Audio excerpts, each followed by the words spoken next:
मित्रों नमस्कार। इस वीडियो में हम सभी लोग पढ़ रहे हैं संस्कृत व्याकरण प्रवेशिका से कारक प्रकरण। इसके पहले कारक प्रकरण से 3 भाग हो चुका है, यह भाग 4 है। इसमें पढ़ रहे हैं हम सभी लोग द्वितीय विभक्त। द्वितीय विभक्त में कुछ सूत्र हो चुका है। अगला सूत्र है अकथितम चा।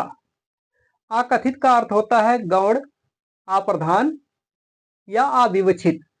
तो इसमें देखते हैं अकथितम चा, यह अष्टाध्यायी के प्रथम अध्याय के चौथे पाद का 51वां सूत्र है। अष्टाध्यायी के प्रथम अध्याय के चौथे पाद का 51 नंबर का सूत्र है। तो इसमें कहा गया है कि अकथितम चा, इसमें 2 पद हैं। अकथितम चा, चा का अर्थ होता है और, अकथित का अर्थ होता है अकथित अर्थात अप्रधान, गौण, अविवक्षित। तो यहां पर कहा गया है कि अपादानादि विशेषैः अविवक्षितम कारकम कर्म संज्ञक स्यात्। अपादानादि विशेषैः अविवक्षितम कारकम कर्म संज्ञम स्यात्, अर्थात अपादान आदि करण, संप्रदान, अपादान, अधिकरण आदि कारकों के द्वारा जो अविवक्षित होता है, अप्रधान होता है, गौण होता है, उस कारक की कर्म संज्ञा हो जाती है, उस कारक की कर्म संज्ञा होती है। सीधा कहा जाए कि इसमें कुछ 16 द्विकर्मक धातुएं हैं। 16 द्विकर्मक धातुएं हैं जिनके 2 कर्म होता है। उसमें जो गौण कर्म होता है उसकी कर्म संज्ञा हो जाती है। अकथितम चा से उसकी गौण कर्म की कर्म संज्ञा हो जाती है, जिसमें अपादान, करण, संप्रदान, अधिकरण, इसको कर्ता के द्वारा जिसको ना कहना चाहे अर्थात अकथित हो, अप्रधान हो, उसकी अकथितम चा सूत्र से उसकी कर्म संज्ञा कर दी जाती है 16 द्विकर्मक धातुओं के योग में। जो 16 द्विकर्मक धातुएं नीचे लिखा जाएगा है कि दुह याच पच दंड रुध पृच्छ ची ब्रू सास जी मथ मुसाम कर्मयुक्त स्यात् अकथितम तथा स्यान्नी हिरी कृस वहाम। यह 16 द्विकर्मक धातुएं हैं। ये 16 द्विकर्मक धातुएं हों या इनका अर्थ देने वाली अन्य धातुएं हों, तो उनके योग में जो गौण कर्म होता है उसमें द्वितीय विभक्ति लगाई जाती है। अकथितम चा से उसकी कर्म संज्ञा हो जाती है तथा उसमें कर्मण द्वितीय से द्वितीय विभक्ति में उसको रखा जाता है। जो द्विकर्मक धातुएं हैं उसको देखते हैं।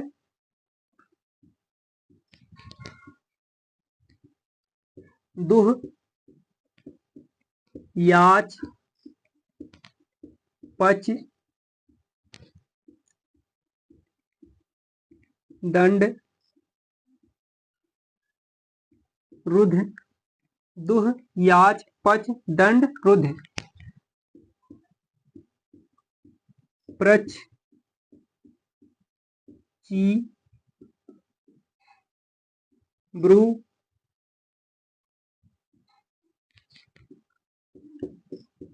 सास जी मथ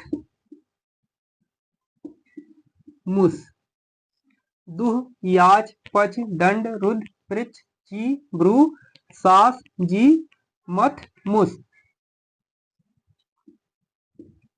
नी ह्री कृस वह। यह 16 द्विकर्मक धातुएं हैं जिनके योग में गौण कर्म में द्वितीय विभक्त लगाई जाती है। अकथितम चा सूत्र से उसकी कर्म संज्ञा हो जाती है तथा कर्मण द्वितीय से उसमें द्वितीय विभक्त हो जाती है। तो उसको एक एक करके सूत्र के अनुसार, इन सूत्रों के अनुसार उसमें देखते हैं कि किस उदाहरण में कौन सी विभक्ति लगाई गई है। जैसे पहला उदाहरण है, जैसे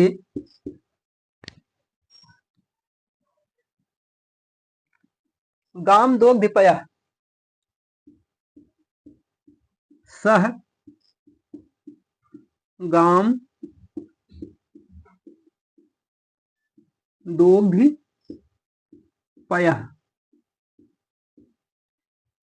उदाहरण है सह गाम दोग्धि पयः, वह गाय से दूध दुहता है। वह गाय से दूध दुहता है।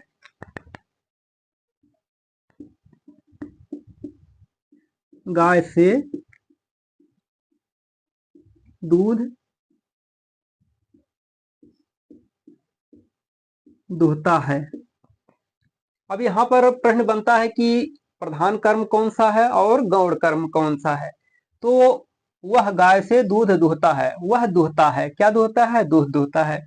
तो दूध यहां पर यह प्रधान कर्म है, अर्थात पयः प्रधान कर्म है। कहां से दुहता है? गाय से दुहता है। तो गाय क्या है? यहां पर गौण कर्म है, आकथित कर्म है। तो यहां पर गाम, यहां पर इसकी कर्म संज्ञा हो गई है। क्यों हो गई है? क्योंकि दुह धातु के कारण, दुह धातु होने के कारण, इस वाक्य में दुह धातु प्रयुक्त होने के कारण जो गाय यह गौण कर्म है, इसमें आकथितम चा से इसकी कर्म संज्ञा हुई है तथा कर्मण द्वितीया से इसमें द्वितीय विभक्ति लगा दिया गया है। पयः प्रधान कर्म है, इसमें कर्तृ तत्मम सूत्र से इसकी कर्म संज्ञा हुई है तथा कर्मण द्वितीया से इसमें द्वितीय विभक्ति लगा दिया गया है। अब सह गाम दोग्धि पयः, इस वाक्य में किस कारक की आविवक्षा हुई है? तो यहां पर अपादान कारक की आविवक्षा हुई है तथा कर्म की विवक्षा हुई है। यहां पर गाम में अपादान कारक की आविवक्षा हुई है तथा कर्म की विवक्षा हुई है। दूसरा उदाहरण है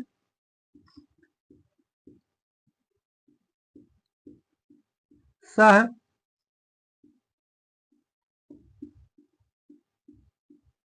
बलिम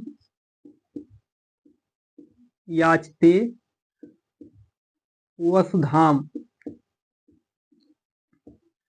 सह बलिम याचते वसुधाम, सह बलिम याचते वसुधाम, वह बल से पृथ्वी मांगता है। वह बल से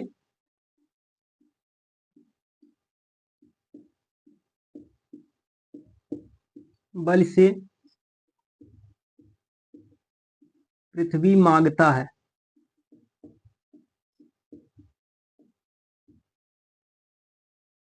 अब दूसरे वाक्य में लिखा गया है कि सह बलिम याचते वसुधाम। तो इसमें प्रधान कर्म है वसुधाम, वसुधाम प्रधान कर्म है। इसमें कर्तृ से तत्मम सूत्र से कर्म संज्ञा हुई है तथा कर्मण द्वितीया से इसमें द्वितीय विभक्ति लग गई है तथा बलि गौण कर्म है। बल में कर्म संज्ञा आकथितम चा सूत्र से हुई है और कर्मण द्वितीय से इसको द्वितीय विभक्ति में रख दिया गया है। वह बल से पृथ्वी मांगता है। अब इस वाक्य में किस कारक की आविवक्षा हुई है? तो इसमें अपादान कारक की आविवक्षा हुई है और कर्म कारक की विवक्षा हुई है। यहां से इसी प्रकार से प्रश्न बनता है कि सह बलिम याचते वसुधाम, इसमें बलिम में किस सूत्र से कर्म संज्ञा हुई है? तो आकथितम चा सूत्र से कर्म संज्ञा हुई है और द्वितीय विभक्ति किस सूत्र से लगाया गया है? तो कर्मण द्वितीय सूत्र से द्वितीय विभक्ति में इसको रखा गया है। गौण कर्म में आकथितम चा सूत्र से कर्म संज्ञा हुई है तथा प्रधान कर्म इसमें वसुधाम है। वसुधाम में कर्तृ से तत्मम सूत्र से कर्म संज्ञा हुई है और कर्मण द्वितीय सूत्र से द्वितीय विभक्ति में रख दिया गया है। अगला उदाहरण है तीसरा उदाहरण है सह तंडुलान ओदनम पचति। सह तंडुलान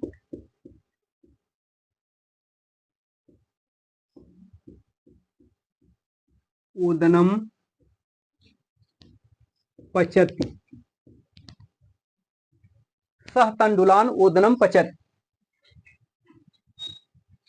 वह चावलों से भात पकाता है। वह चावलों से भात पकाता है। अब यहां पर भात पकाने में चावल सहायता कर रहा है। भात पकाने में चावल सहायता कर रहा है, इसलिए चावल क्या है? करण है। किंतु पच धातु के कारण यहां पर चावल की कर्म संज्ञा हो गई है। चावल की कर्म संज्ञा हो गई है, जो आकथितम चा सूत्र से तंडुलान की कर्म संज्ञा हुई है, यह अविवक्षित कारक है, अप्रधान कारक है। तो इसमें तंडुलान में कर्म संज्ञा हुई है आकथितम चा से, यह गौण कर्म है, और प्रधान कर्म इसमें है ओदन अर्थात भात। तो इसका हो जाएगा कि तंडुलान में आकथितम चा सूत्र से इसमें कर्म संज्ञा हुई है, और कर्मण द्वितीया से द्वितीय विभक्त लगा दिया गया है। ओदनम में यह प्रधान कर्म है, ओदनम प्रधान कर्म है, इसमें कर्तुरीप तत्मम सूत्र से कर्म संज्ञा हुई है, और कर्मण द्वितीया से इसको द्वितीय विभक्त में रख दिया गया है। सह तंडुलान ओदनम पचत, इस उदाहरण में किस कारक की आविवक्षा हुई है? तो यहाँ पर करण कारक की आविवक्षा हुई है और कर्म कारक की विवक्षा हुई है, अर्थात गौण कर्म यहाँ पर हुआ है, आकथितम चा सूत्र से इसकी कर्म संज्ञा हो गई है। अगला उदाहरण देखेंगे, गर्गान सतम दंडयत, सह गर्गान सतम दंडयत, सह गर्गान सतम दंडयत, वह गर्गों को 100 रुपए दंड देता है, वह गर्गों को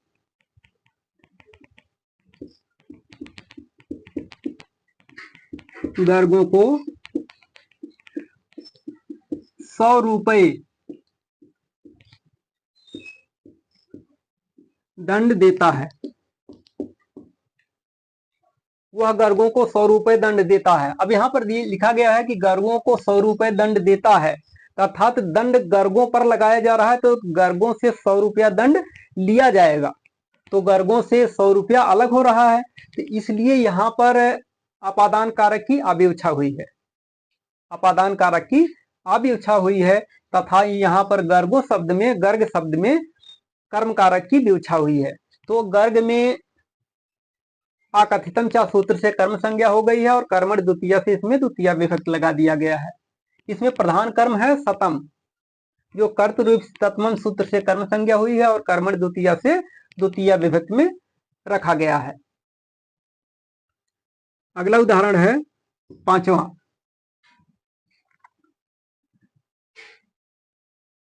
ब्रजम अवरूढ़ ब्रजम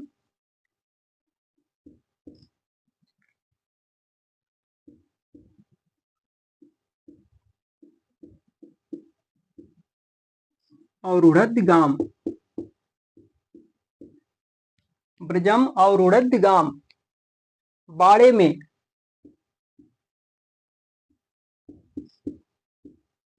में गाय को रोकता है,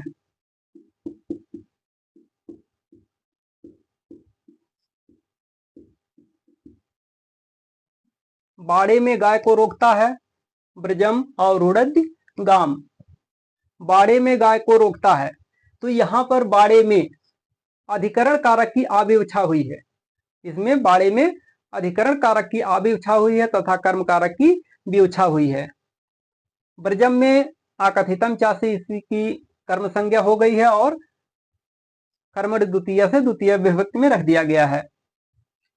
और उड़द गाम यहाँ पर कर्मण द्वितीय से द्वितीय विभक्त लगा है, और इसकी ये प्रधान कर्म है, इसमें कर्तरीफ तत्मन सूत्र से इसकी कर्म संज्ञा हो गई है। छठा सूत्र है, छठा उदाहरण है, छठा उदाहरण देखेंगे, सह माळवकम पंथानम पृच्छत, सह माळवकम पंथानम पृच्छत, सह माळवकम पंथानम पृच्छत, वह बालक से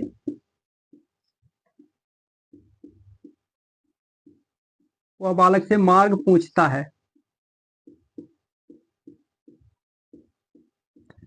वह बालक से मार्ग पूछता है। सह माणवकम पंथानम पृच्छत। अब इसमें प्रधान कर्म पंथानम, प्रधान कर्म इसमें है पंथानम। पंथानम में कर्तुरीफ तत्मन सूत्र से कर्म संज्ञा हुई है तथा कर्मण द्वितीया से इसमें द्वितीया विभक्ति लगा दिया गया है।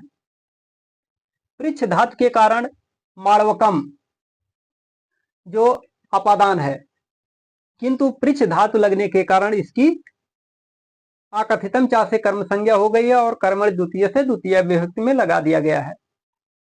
सह माणवकम पंथानम पृच्छत, इसमें किस कारक की अभिवक्षा हुई है? तो अपादान कारक की इसमें अभिवक्षा हुई है। वह बालक से मार्ग पूछता है। सह माणवकम पंथानम पृच्छत। सातवां उदाहरण है सह माणवकम धर्मम ब्रूते। सह माणवकम धर्मम ब्रूते शास्तिवा।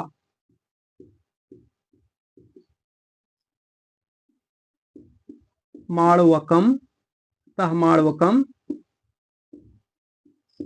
धर्मम ब्रूते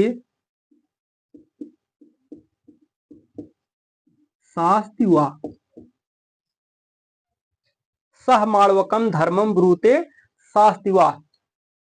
वह लड़के के लिए, वह लड़के के लिए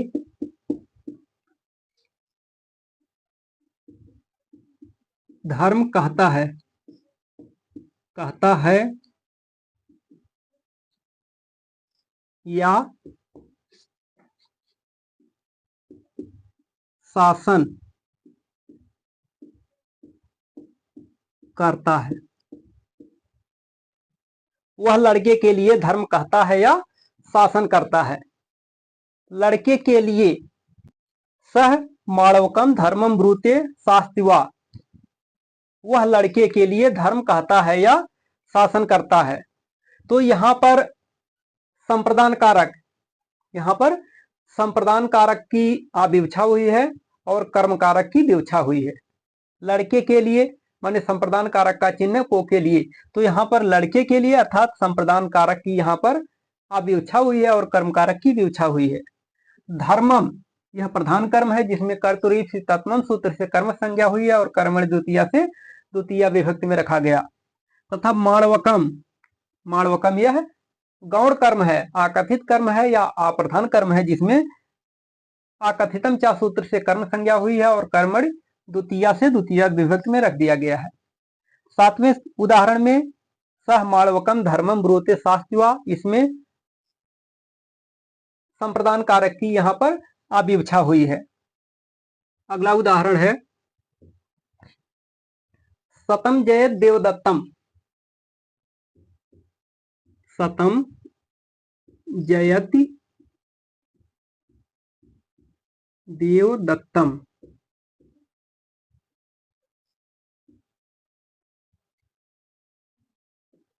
देवदत्त, देवदत्त से 100 रुपए जीतता।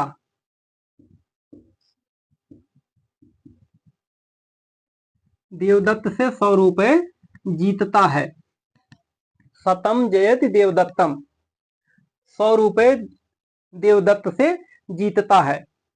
अब इस वाक्य में गौण कर्म कौन सा, प्रधान कर्म कौन सा है? तो यहाँ पर सतम यह प्रधान कर्म है जिसमें कर्मण द्वितीया सूत्र से द्वितीया विभक्ति लगी है और कर्तुरीफ तत्मन सूत्र से इसकी कर्म संज्ञा हुई है। देवदत्तम, देवदत्त से अर्थात देवदत्त से 100 रुपया अलग हो रहा है। तो देवदत्त यहाँ पर क्या है?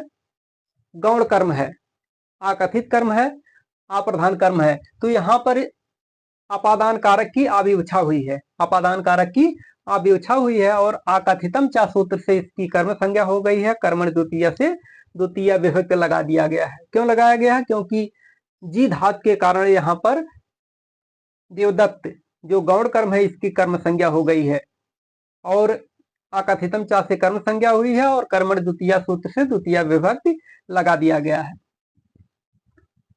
अगला उदाहरण है सुधाम।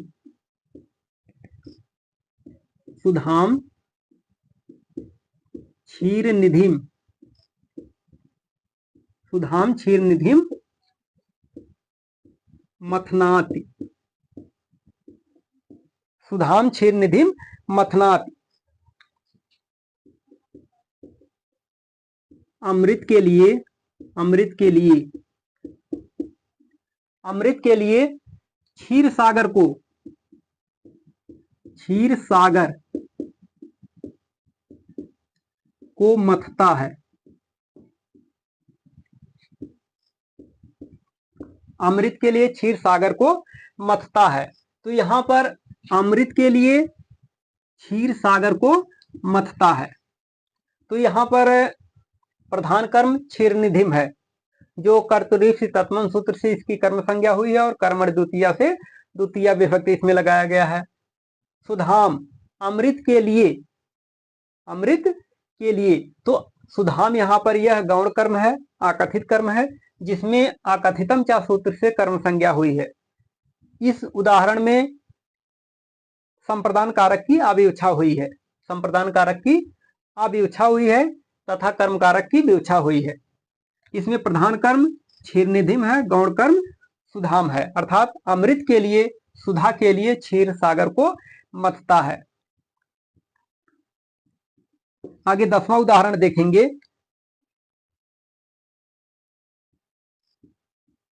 देवदत्तम सतम मुसड़ाति।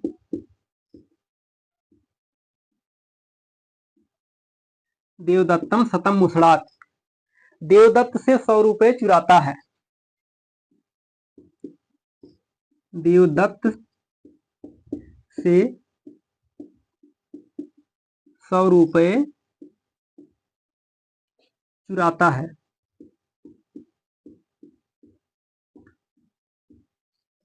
देवदत्त से 100 रुपए चुराता है। देवदत्तम सतम मुसड़ाति। देवदत्त से 100 रुपए चुराता है। तो यहाँ पर सतम यह प्रधान कर्म है, जिसमें कर्तरी तत्मन सूत्र से कर्म संज्ञा और कर्मण द्वितीया से द्वितीया विभक्त लगाया गया है। देवदत्तम, देवदत्त से, तो इसकी यहाँ पर यह अपादान कारक बन रहा था, किंतु मुस धातु के कारण यह गौण कर्म हो गया है, जिसमें आकथितम चा से इसकी कर्म संज्ञा हो गई है और कर्मण द्वितीया सूत्र से इसमें द्वितीया विभक्त लगा दिया गया है। इसमें प्रश्न बनेगा कि देवदत्तम सतम मुसड़ात में किस कारक की आविवच्छा हुई है? तो यहाँ पर अपादान कारक की आविवच्छा हुई है। आगे एक उदाहरण है जो छूट गया था, उसको देखते हैं, आगे देख लेते हैं। 11वां उदाहरण में वृक्षम अवचिनोति फलानि। वृक्षम अवचिनोति फलानि। वृक्षम अवचिनोति,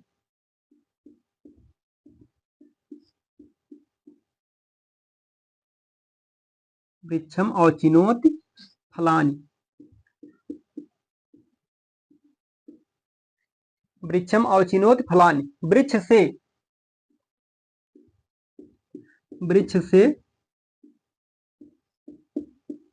फलों को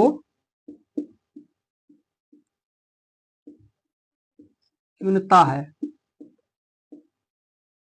वृक्ष से फलों को चुनता है। अब यहां से वृक्ष से फल अलग हो रहे हैं, तो यहां पर अपादान कारक बन रहा था, किंतु ची धातु के कारण वृक्ष शब्द में आकथित कर्म हो गया है, गौण कर्म हो गया है, जिससे आकथितम चा सूत्र से इसकी कर्म संज्ञा हो गई है, वृक्षम की कर्म संज्ञा हो गई है तथा कर्मण द्वितीया से इसमें द्वितीया विभक्त लगा दिया गया है।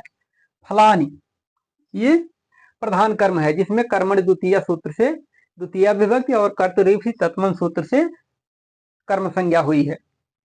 प्रश्न बनेगा कि वृक्षम अवचिनोति फलानि, इस वाक्य में किस कारक की आविवच्छा हुई है? तो अपादान कारक की यहाँ पर आविवच्छा हुई है और कर्म कारक की विवच्छा हुई है, जिसमें वृक्षम में आकथितम चा सूत्र से कर्म संज्ञा हुई है और कर्मण द्वितीया सूत्र से इसमें द्वितीय विभक्ति में रख दिया गया है।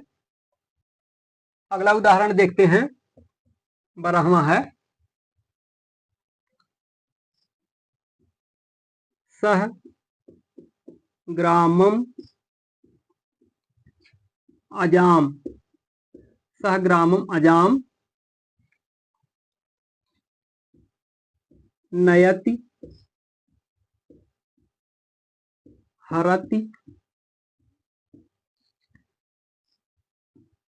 कर्षति वहति वा। सह ग्रामम अजाम नयति हरति कर्षति वहति वा। वह गांव में, वह गांव में बकरी, वह गांव में बकरी को ले जाता है, ले जाता है, हरण करता है,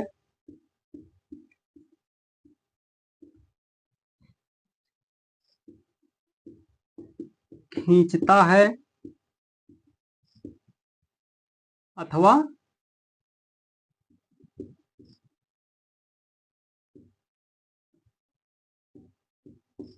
ढोता है।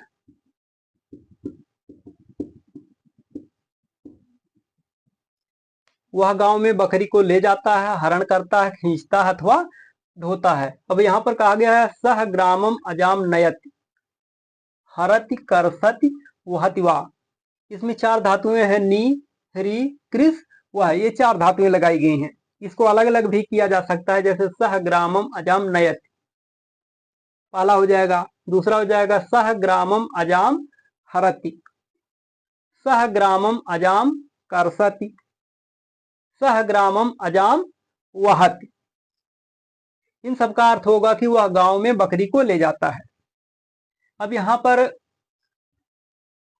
वह ग्रामम, सह ग्रामम अजाम नयति, वह गांव में बकरी को ले जाता है। तो यहाँ पर गांव में, ग्रामम, यह गांव में अधिकरण कारक है, यहाँ पर अधिकरण कारक है, किंतु नी, हरि, कृस, वह धातु के कारण इसकी आविवक्षा हुई है। अर्थात इस वाक्य में अधिकरण कारक की आविवक्षा हुई है और कर्म कारक की विवक्षा हुई है। तो यहाँ पर जो अजाम है, अजाम में यहाँ पर यह प्रधान कर्म है, इसमें कर्तुरीप्सी तत्मम सूत्र से इसकी कर्म संज्ञा हुई है और कर्म द्वितीया सूत्र से द्वितीया विभक्ति में रख दिया गया है। तथा ग्रामम, यह गौण कर्म है, अर्थात आकथित कर्म है, जिसमें कर्मण द्वितीया सूत्र से द्वितीया विभक्त लगाया गया है और आकथितम चा सूत्र से इसकी कर्म संज्ञा हुई है। ये प्रश्न बनेगा कि सह ग्रामम अजाम नयति हरति कर्षति वहति वा, इस वाक्य में किस कारक की आविवक्षा हुई है? तो यहाँ पर अधिकरण कारक की आविवक्षा हुई है। इस वीडियो हम सभी लोग आकथितम चा सूत्र को पढ़े हैं, जिसमें 16 द्विकर्मक धातुएं हैं, उनसे बनने वाला उदाहरण भी पढ़े हैं। यहाँ से प्रश्न बनता है कि किस कारक की आविवक्षा हुई है, किसकी विवक्षा नहीं हुई है। यहाँ से शुद्ध अशुद्ध के रूप में पूछा जाता है। इस वीडियो में इतना ही, फिर अगले वीडियो में अगले सूत्र के साथ मिलते हैं। तब तक के लिए नमस्कार। वीडियो देखने के लिए धन्यवाद।